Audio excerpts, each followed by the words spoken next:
नमस्कार जोहार स्टूडेंट्स। जैसे कि आप सभी देख पा रहे हैं हमारे बीबीएमक्यू के स्टूडेंट्स के साथ बहुत ही ज़्यादा मजाक किया जा रहा है। आप कह सकते हैं कि जुमलेबाजी किया जा रहा है। क्या है खबर, क्या है न्यूज, आइए पढ़ते हैं।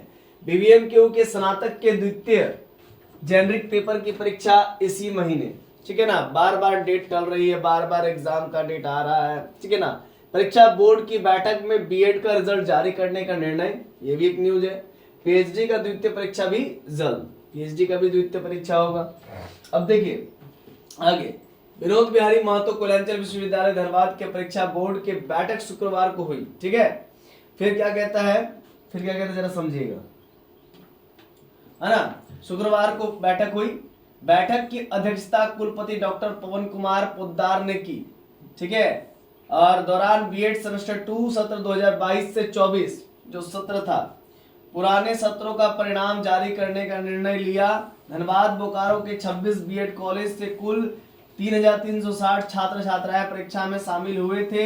इनमें 2,858 परीक्षा में उत्तीर्ण हुए और 387 विद्यार्थियों को प्रमोट किया गया और 115 विद्यार्थियों पास नहीं हो पाए।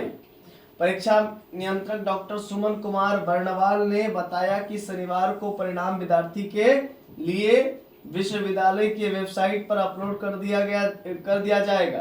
बैठक में स्नातक के द्वितीय जेनरिक पेपर की परीक्षा के लिए कार्यक्रम पूर्ण निर्धारित करने पर चर्चा की गई। फिर से एग्जाम होगा, जो लोग फेल किए उनके लिए फिर से एग्जाम होगा, ठीक है। फिर क्या कहता है, इसी हफ्ते तय होगा नया परीक्षा कार्यक्रम। जो बच्चे फेल किए हैं, है ना, जो बच्चे जेनरिक पेपर में फेल किए हैं, मतलब द्वितीय परीक्षा जो जेनरिक दिए थे वो फेल किए, उसका फिर से एग्जाम होगा। फिर क्या कहा, अब नया न्यूज है, नियुक्ति में बदल गई आरक्षित कोटों की सीटें।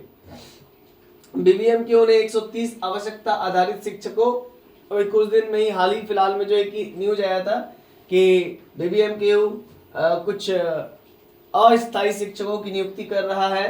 तो उसमें क्या हुआ, नियुक्ति में आरक्षित कोटों की सीटों में बदलाव हो गया। जो आरक्षित रिजर्वेशन सीटें होती है उसमें बदलाव हो गया।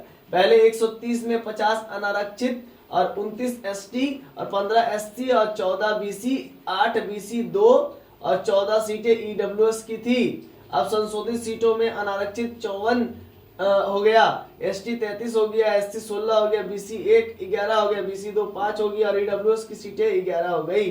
पूर्णतः संविदा आरक्षित आधारित इस नियुक्ति के लिए अभ्यर्थी ऑनलाइन आवेदन 7 मार्च तक कर सके, ठीक है। और फिर यहाँ पर कहा जा रहा है जारी हो सकता है नया एडमिट कार्ड। जो आपका एग्जाम होगा ना, जो बच्चे फेल किए हैं जेनरिक पेपर में, उनका फिर से एग्जाम होगा, ठीक है। फिर से जारी होगा एडमिट कार्ड। धन्यवाद, यही न्यूज था। और इसी प्रकार के जो है कि आप त्वरित न्यूज पाने के लिए, जो भी एजुकेशनल न्यूज होता है वो पाने के लिए हमारे चैनल झारखंड मैथ जोन को सब्सक्राइब कर लीजिए और अपने दोस्तों के बीच भी शेयर कर दीजिए। धन्यवाद।